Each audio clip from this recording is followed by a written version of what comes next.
आज के इस वीडियो में हम कॉसेट्स के बारे में डिस्कस करेंगे। इसकी इंग्लिश मीडियम में मैंने ऑलरेडी वीडियो अपलोड कर रखी है डेफिनेशन एग्जाम्पल्स के साथ। आज हम सेम यही चीज़ जो है मिक्स्ड वे में देखेंगे, हिंदी प्लस इंग्लिश। तो स्टार्ट करते हैं। कॉसेट्स का जो मतलब होता है उसमें क्या है कि ये जो लिखा हुआ है AH, दिस इज़ अ कॉसेट, ठीक है। और इस कॉसेट में देखिए, कॉसेट में आप देखेंगे तो दो शब्द जुड़े हुए हैं, CO को और सेट। तो ये किस टाइप का सेट होता है कि इसमें ना AH टाइप के एलिमेंट होते हैं। कैसे? जैसे कि आप जिस सेट की बात कर रहे हैं, जो हमारा कॉसेट है दैट इज़ AH, तो इसमें इसी टाइप के एलिमेंट होंगे, small a as it is, और यहाँ पे कैपिटल H है तो यहाँ पे हमने स्मॉल h लिखा हुआ है। और ये जो स्मॉल h है ना, वो किसका एलिमेंट होगा? इस H का एलिमेंट होगा। मैं आपको बता दूं, यहाँ पर ये जो H है वो क्या रिप्रेजेंट कर रहा है, हम ऑलरेडी ग्रुप के बारे में पढ़ चुके हैं। तो अगर मान लो ये आपका ग्रुप है, ठीक है, हम कंडीशंस वगैरह सब कुछ देख चुके हैं। जैसे ग्रुप को क्या कहते हैं हम हिंदी में? समूह। तो H जो है, H ये H है, मतलब सब ग्रुप, ग्रुप का छोटा सा पोर्शन ले लिया। सब ग्रुप क्या होता है? ग्रुप से छोटा होता है, ठीक है, सारी कंडीशन को सेटिस्फाई करेगा। एक ये अपने आप में ही ग्रुप है, बट क्या होता है कि वो ग्रुप से छोटा होता है। तो हम कह सकते हैं कि ये जो H है वो सब ग्रुप है जी का, मतलब क्या है, उससे छोटा है, तो उसको हम इस H से रिप्रेजेंट करते हैं। यहाँ पर ये जो स्मॉल h लिखा हुआ है वो किसका एलिमेंट है? वो इसका एलिमेंट होगा, मतलब कि इस सब ग्रुप से एलिमेंट होगा स्मॉल h। अब इस कॉसेट्स में देखिए दो तरह के कॉसेट्स हैं। एक होता है लेफ्ट कॉसेट, जिसका हिंदी में जिसे हम ये बोलते हैं, और एक होता है राइट कॉसेट, ठीक है, लेफ्ट एंड राइट कॉसेट्स। डिफरेंस बहुत ही छोटा सा है। डिफरेंस क्या है कि जब हम लेफ्ट कॉसेट की बात करते हैं तो आप ये एलिमेंट देख रहे हैं, जो स्मॉल a एलिमेंट है, ये जो एलिमेंट होता है ना a, वो कहाँ से बिलोंग करता है? हमारा ग्रुप से बिलोंग करता है। तो आई होप इसमें कोई कन्फ्यूजन नहीं है। ये जो a लिखा हुआ है वो हमारा ग्रुप से बिलोंग करता है, जो मैंने बना रखा है। या आप इसको इस तरीके से समझ सकते हैं, ग्रुप आपका बड़ा होगा और सब ग्रुप आपका छोटा सा होगा, ठीक है। तो A जो है वो ग्रुप से बिलोंग करेगा, जो स्मॉल h है वो सब ग्रुप से बिलोंग करेगा। तो अगर ये जो ग्रुप का एलिमेंट है ये, ठीक है, वो अगर लेफ्ट हैंड साइड पर हो, मतलब कि इस तरफ हो, तो उसको हम बोलेंगे लेफ्ट कॉसेट। और अगर ये जो A एलिमेंट है वो राइट हैंड साइड पर हो, ठीक है, तो उसको हम बोलेंगे राइट कॉसेट। अगर इस तरफ है तो राइट कॉसेट, अगर ये जो A लिखा हुआ है वो H के इस तरफ है तो उसको हम बोलते हैं लेफ्ट कॉसेट। लर्न करने का भी तरीका यही है कि आप ग्रुप के एलिमेंट को देखें कि वो किस तरफ है, ठीक है, और उसी तरीके से वो लेफ्ट और राइट कॉसेट कहलाएगा। अभी मैं एग्जाम्पल बताऊंगी तो ये चीज़ें और क्लियर हो जाएंगी। जो इंग्लिश की टर्म्स हम यूज़ कर रहे हैं उनका हिंदी का मतलब देख सकते हैं। जैसे कि कॉसेट्स का मतलब है सह समुच्चय, एंड सब ग्रुप का यहाँ पर मतलब है उपग्रुप, ठीक है, या उप समूह कहा जाता है जिसे सब ग्रुप, जैसा कि मैंने आपको बताया कि उससे छोटा होगा, और ग्रुप को समूह। तो यहाँ पर लेफ्ट कॉसेट, राइट कॉसेट, इन सब के हिंदी वाले मतलब जो है वो साइड में लिखे हुए हैं, तो प्लीज़ आप उनको देखते हुए चलिए। अब जैसा कि मैंने आपको कहा था, लेफ़्ट और राइट कॉसेट्स में क्या था, AH होगा या तो फिर HA होगा। जो ये A वाला एलिमेंट है, अगर हम उसको लेफ़्ट या राइट हैंड साइड पे शिफ्ट करेंगे तो वो लेफ़्ट कॉसेट या राइट कॉसेट हो जाएगा। अब यहाँ पर इस A एलिमेंट की जगह देखिए हमने ले रखा है ये E क्या है? आइडेंटिटी। आइडेंटिटी मैं ऑलरेडी आप लोगों को बता चुकी हूँ उसमें क्या होता है। अंडर एडिशन जो आइडेंटिटी होती है वो 1 होती है, सॉरी 0 होती है। उसमें क्या होता है कि हम एक ऐसा एलिमेंट में ऐसा क्या ऐड करें कि वापस से वही मिल जाए, है ना।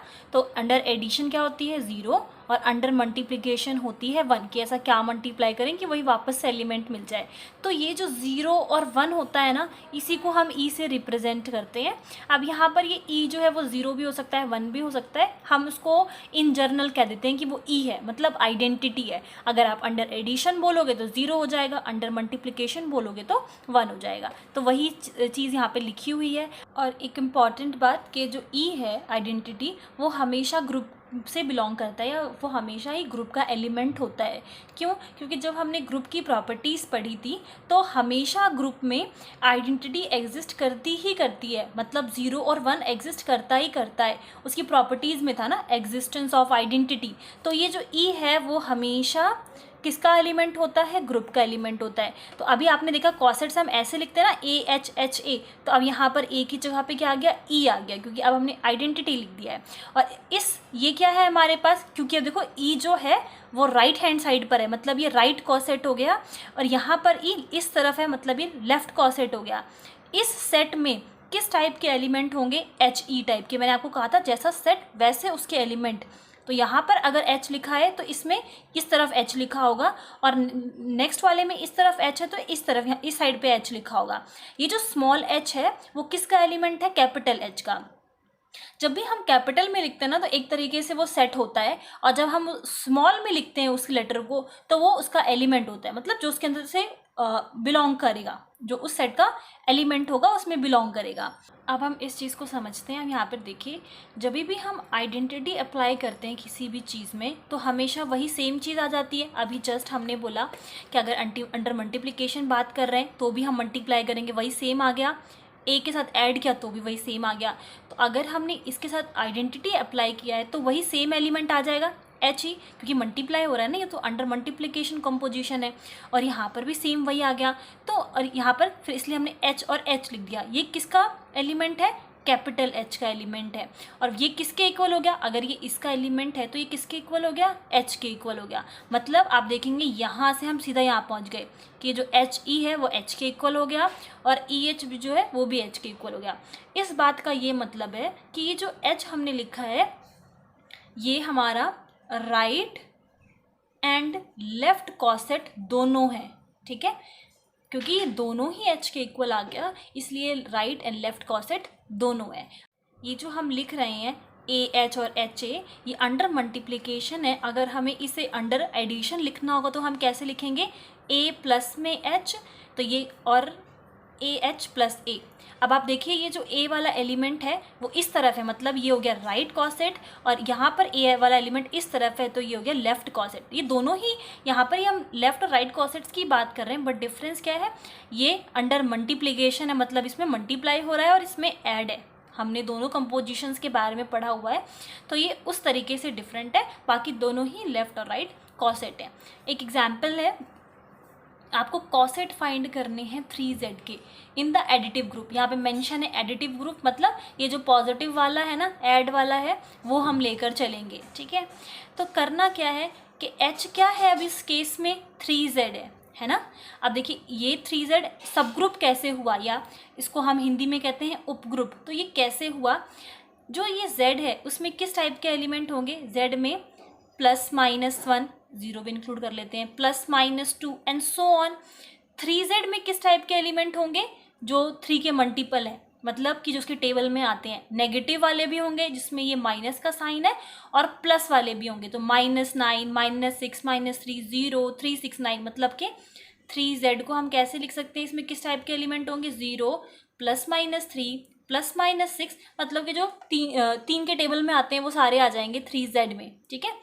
अब जो हम कॉसेट बनाते हैं उसमें ये जो एलिमेंट है, ये A वाला जो एलिमेंट है वो कहाँ का होता है, ग्रुप का लिया जाता है। मतलब ग्रुप क्या है, ये है, समूह जो है वो ये है, और उप ग्रुप जो था, या उप समूह, सॉरी उप ग्रुप नहीं, उप समूह जो था वो है 3z, है ना। तो अब आप देखिए यहाँ पर सबसे पहले हमने क्या करा, ग्रुप का एलिमेंट ले लिया, 0, 1, 2, 3, और इसी तरीके से नेगेटिव भी ले रखा है। तो ये किस तरीके से बनेगा, H+1, क्योंकि यहाँ पर H प्लस A होता है ना, तो यहाँ पर A की जगह पे क्या है, 1। लिखने का वे क्या होता है, H प्लस A, ये नहीं भूलना आपको, आपकी मर्जी है, आप चाहो तो A प्लस H लिख लो या H प्लस A लिख लो, कॉसेट ही पूछा है ना। अगर हाँ यहाँ पर मेंशन किया होता कि लेफ्ट कॉसेट निकालो या राइट कॉसेट निकालो, तो आपको यहाँ पर ध्यान देना होता कि आपको H प्लस A निकालना है या फिर A प्लस H, ठीक है। अब क्योंकि यहाँ पर नहीं दिया हुआ तो हम कोई सा भी ले सकते हैं। तो A की वैल्यू बार बार चेंज हो रही है। A क्या था, फिर से मैं रिपीट कर रही हूँ, जो हमने समूह से लिया था, ग्रुप से लिया था, तो वो बार बार चेंज हो रहा है। H+0, H+1, यहाँ पर 2 ले रहे हैं तो H+2, और इसी तरीके से यहाँ पर नेगेटिव का भी शो किया हुआ है। क्यों, क्योंकि इंटीजर में, हम इंटीजर्स की बात करते हैं तो उसमें प्लस माइनस दोनों आते हैं ना, तो पॉजिटिव का भी शो किया है और नेगेटिव साइन के साथ भी शो किया हुआ है।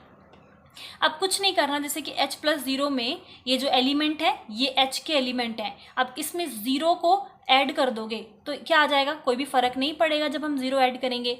नेक्स्ट वाले में हमें h के साथ 1 ऐड करना है, तो इसमें हमने 1 ऐड कर दिया, मतलब -9 + 1 कितना आ जाएगा, -8, -6 + 1 -5। इसी तरीके से इसमें 1 1 ऐड कर दिया। जब 2 की बारी आएगी तो उसमें 2 2 ऐड कर दो, 3 में 3 ऐड कर दो। इसी तरीके से नेगेटिव का भी करेंगे, मतलब -1 कर दो, -2 कर दो। ये जो हम लिख रहे हैं प्लस करना या फिर सब्ट्रैक्ट करना, वो कहाँ कर रहे हैं, इस h के अंदर कर रहे हैं, क्योंकि आप देख सकते हो h के साथ प्लस या माइनस करने को कहा गया है। आई होप जो है वो ये सब चीज़ें क्लियर हैं।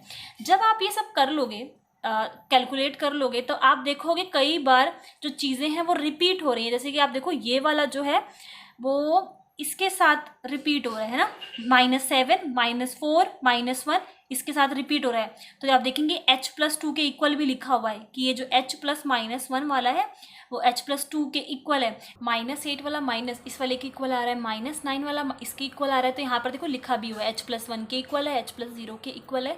तो मैं इससे आपको ये बताना चाहती हूँ कि जब, क्योंकि देखो इंटीजर्स तो यहाँ पे ख़त्म नहीं हो जाते, आगे 7 8 9 10 आगे आते रहेगा। इसी तरीके से -4 -5 आगे आते रहेंगे, ये यहाँ पे ख़त्म तो नहीं हो रहे ना, इसलिए यहाँ पे डॉट डॉट लगाया हुआ है। तो हम ये बोलना चाह रहे हैं इस बात से कि जब हम और निकालेंगे ना तो ये इक्वल आना शुरू हो जाएंगे, मतलब देखो रिपीट होना शुरू हो जा रहे हैं। जब मैंने 3 का निकाला तो ये किसके इक्वल आ गया, h + 0 वाले के इक्वल आ गया। 4 का निकाला मतलब आपस में इसमें भी इक्वल आएगा, ये h + 1 के इक्वल आ गया। और 5 का निकाला, ये h + 2 के इक्वल आ गया। -7 -4 -1 आप देख सकते हो यहाँ से मैच कर रहा है, -1 और कॉमा लगा रखा है, मतलब जब आप आगे और भी एलिमेंट्स लिखोगे तो इस तरफ भी मिलेंगे, इस तरफ भी मिलेंगे। ये 6 वाला फिर से जो है h + 0 के इक्वल आ गया। तो मतलब आपको कहाँ तक सॉल्व करना है, जब आपको लगे कि ये तो सेम आना शुरू हो चुके हैं, ठीक है। तो हमें क्या करना है, हमें जो हम ये कोशिश करेंगे हम वो ढूंढें जो सबसे अलग अलग हों, ठीक है। जैसे कि h + 0 h + 3 इन सब के इक्वल आ रहा है, h + 1 जो है इन सब के इक्वल आ रहा है, h + 2 जो है इन सब के इक्वल आ रहा है। मतलब कि आप देखो यहाँ पर हमने 3 जो सॉल्व किए पहले, 1 2 3, इसके बाद जो हम जितने भी सॉल्व कर रहे थे हमें सारे सेम मिलना शुरू हो गए। ये वाला पहले के इक्वल हो गया, ये वाला दूसरे के इक्वल हो गया, इसी तरीके से हमें सेम मिलना शुरू हो गया। तो जो हमारे कॉसेट्स हैं जो हमें निकालने के लिए बोला गया है क्वेश्चन में, वो हमें यहीं पर मिल जाता है। तो कितने कॉसेट्स होंगे, 3, मतलब कि जब आपका रिपीट जहाँ पर होना बंद हो जाए ना वो उसके कॉसेट्स कहलाएंगे। पहला कॉसेट हो गया h या फिर h + 0 आप बोल सकते हो, दूसरा कॉसेट हो गया h + 1 और तीसरा कॉसेट हो गया h + 2। यहाँ पर लिखा है आप देख सकते हैं, ये कॉसेट हो गए h + 1 h + 2। हम हमेशा जो है हमें डिफरेंट चाहिए होते हैं, जब आपका सेम आने लग जाए तो हमें उससे मतलब नहीं है, हमें डिफरेंट चाहिए होते हैं। तो ये हमारे 3 कॉसेट हो गए। और अगर हम इनका यूनियन कर दें, आप ये जो साइन देख रहे हैं यू सा जो उसमें बना हुआ है, उसका मतलब है यूनियन, है ना, मतलब मिला दे जब उन सबको, तो ये जो ग्रुप आपका बनेगा इन तीनों को मिलाने से ही बन जाएगा। हम इन तीनों के एलिमेंट्स को मिला देंगे तो फिर से हमारा ग्रुप बन जाएगा। इसका मतलब ये है कि जब आप ये जो तीनों है ना इनके एलिमेंट्स को मिला दोगे ना जब, तो आप देखोगे पूरे इंटीजर्स आपको फिर से मिल जाएंगे, +-1 +-2 या 0 +-3, फिर से आपको सारे एलिमेंट्स मिल जाएंगे। तो ये था कॉसेट्स का कॉन्सेप्ट। अगर आप लोगों को कोई भी प्रॉब्लम हो तो पूछ सकते हो। इससे रिलेटेड जो हम नेक्स्ट वीडियो बनाएंगे फिर हम उसमें सारे डाउट्स को इंक्लूड कर लेंगे। And thank you.